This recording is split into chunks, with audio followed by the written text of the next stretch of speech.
Hi, everyone. Thanks for joining us today. We have a special guest, Loren Thompson of Mindful Space Counseling. She is a registered counselor in private practice, and she specializes in working with couples. Loren, thanks for joining us today. Thank you, Katie. Yeah. Thank you so much for inviting me out. It's Yeah. a pleasure to be here with you. Even over Zoom, it's still awesome to be able to connect. So, what I wanted to have a discussion on today for everyone watching is the conversation around rational and emotional, what would you call it, behaviors, buying behaviors. So obviously I work in real estate and we see a lot of emotional buying behaviors as opposed to rational buying behaviors. So could you speak to us a little bit about rational versus emotional behaviors, be it with purchasing real estate or not, in any sort of decision-making process? Mm, Yeah, great question, Katie. And I can really see how that relates to your field and what you're working with every day. Yeah, that's a great question. So with, thinking about us as a whole being, we are relational and emotional. And I think about it kind of as our left brain and right brain, together we are both. We are both. And what can sometimes happen is that emotions can cloud the rational side. And same with our rational brain can really overcloud our emotions. So, really, what we want is this kind of balance when we're buying something or we're entering something like a relationship or something that is requiring a commitment Mm-hmm. and may have some long-term consequences. So not to say that one is better than or worse than the other, but when one is taking over, how does one recognize that and see value in maybe perhaps leaning back towards the other side? Or if you are in partnership and one partner is off to the emotional side and the other person's with the rational side, how do you bring those back into connection? Yeah, into that union, that's a really important skill to have as a person, because what we do, and I'm using these two parts of my hands as our left brain and our right brain, is often we can be totally logically focused, so we can disconnect from our body. So the left brain can kind of disconnect from the right brain, which is our body, our emotions, our intuition, kind of the present moment. And that's a problem. So yeah, bringing ourselves back really to our emotions. So when there's a lot of emotions, they are connected to needs. There's needs associated with every pleasant emotion, is telling you that your needs are being met. Like there's needs under that pleasant emotion that are being met. And when there's unpleasant emotions, there's unmet needs. So noticing when buying a house, like what are the needs? Maybe the need is that you've always wanted to have a home, always wanted to have something you want to call your own, something that you more space. So whenever these are being hit, they're going to create a positive emotion. So if you're walking through a house and like all your needs are getting hit in this house, you're getting these hits of all these emotions. So you're going to feel very positive about this decision. So realizing that under that, well, what are the needs in this house that are mine, that I are being hit in this house? So you can kind of help yourself through the process by understanding why you're getting all these positive emotions and where they're linked to. And then that can help you kind of detach that those needs can be met in other houses or in Mm. other spaces. Those needs of like, don't necessarily have to be attached specifically to this house. If it is the location or there's something else to it, identifying what's at the bottom of those positive emotions, like what is being hit for you, what are the needs being met in this house, that That could can help also you. speak to why it's so draining, obviously, if you're walking through homes, making offers, not having them accepted, and that it's almost there, you've almost achieved that need or that goal, and then it's taken away, or you're back to step one again. I know several people are experiencing that high, high, low, low as they try and get into the market right now as well. Mm-hmm. Yes, yes. And so that again is there's, part of um, being an adult and having, looking after yourself is being with your emotions.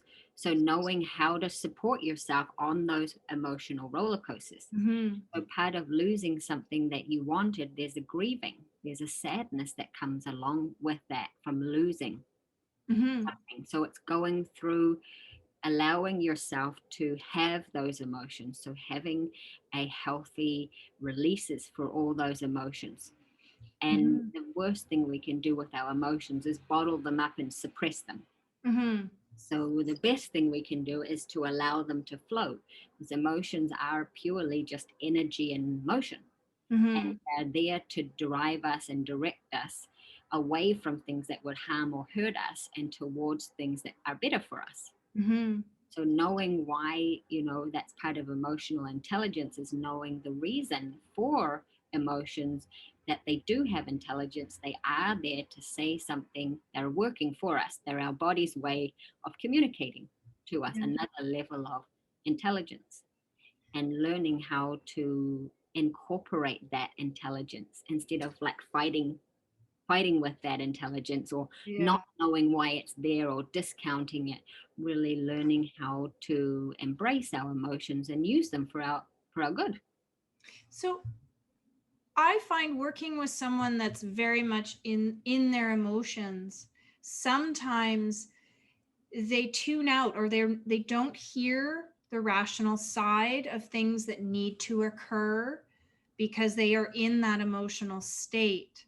So I very much obviously have space for someone having their emotion, but there's also legal things that need to occur and things that need to be done by certain dates and times. So quite often I find I'm the rational side for them, but sometimes I'm finding that people have a very hard time hearing.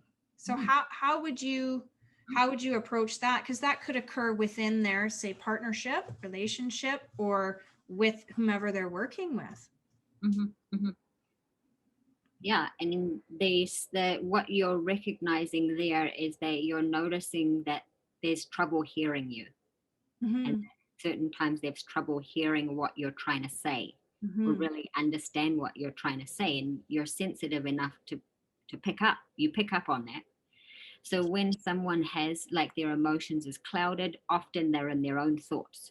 So it may not only just be emotions, it could be all the thoughts attached to that, which takes somebody away from the present moment, meaning the conversation with you, they may be somewhere else in their mind. So it's hard. I mean, that's hard to communicate with anyone who's not present, because a conversation is happening in the present moment. And if you're thinking about anything else but that, that's going to be hard. And sometimes just the immediacy of saying, hey, I noticed you seem a little distracted. Is this the best time for this conversation? Help someone come back to the present, Mm-hmm. coming back, because you want someone right here with you that can engage. Yeah. And we have the ability as humans, we do it all the time, is to kind of put our emotions on hold for a little bit. We can put them to the side for a bit. We do that all the time. So we can use that in times where it might be serving us Mm-hmm. rather than hindering us, but to hear. But yes, sometimes our judgment or our hearing is clouded and blocked with a whole load of, if emotions are up and there's a lot happening there, then that has to calm down. Like I think of a couple when or anyone who's like having in a heated, escalated conversation, friends or colleagues, when the escalated conversation goes up and the person in the conversation's getting really activated and they're escalating and getting maybe more frustrated or more angry, it's anybody in that state. They've done research that actually if your heart rate goes over 100 beats a minute, you lose the rational part of your brain. For athletes, Wow. yeah, for athletes, it's lower than that. I think it's 87. but for those who are not athletic, about 100. So when you're, when the heart rate's up and you're escalated at that stage, having a rational conversation is just not actually physiologically possible. So you have to wait physiologically for your heart rate and your body to calm down, and then the rational part of your brain's going to come back online. Then you can access it. So who knew buying a home could be related to your heartbeat, your heart rate, your rate of heartbeat? That's interesting. I've never heard that before, but it would make sense, in an argument where you feel heated, and it's, take a step back and think things through before responding right away or coming back to the conversation at a later time. Mm-hmm. That's wildly interesting. I'm sure people have experienced themselves in sort of both sides of the experience, rational and emotional, real estate or otherwise. But I just wanted to make sure we touched on it together today, and you could share pieces of advice.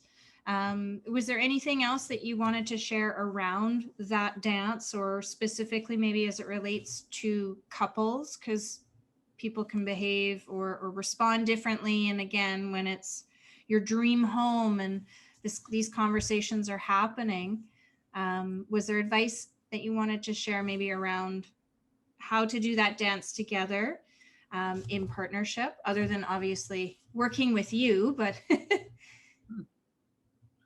yeah, I like how you said a dance, because it really is like the relationship is a dance. It's not a science. It's something you figure out together.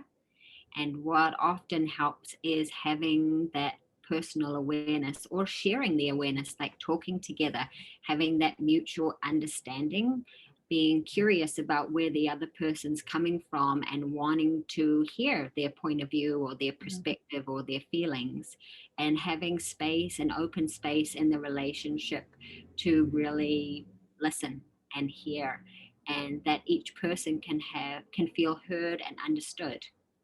Because buying, it is a big deal for a lot of people to buy a house, and there's a lot of emotions and thoughts and dreams or aspirations tied up in that. So that is a rich, rich ground for bringing a couple closer together in exploring, why this is important to them, and how, part of like their life goals or shared life goals, vision for the future, so much. fantastic.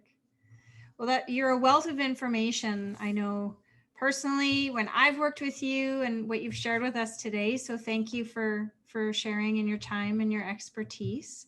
If anyone listening is interested in having a further conversation around this with Loren, we will share her contact information in the show notes. Of course, she is local here in Vancouver.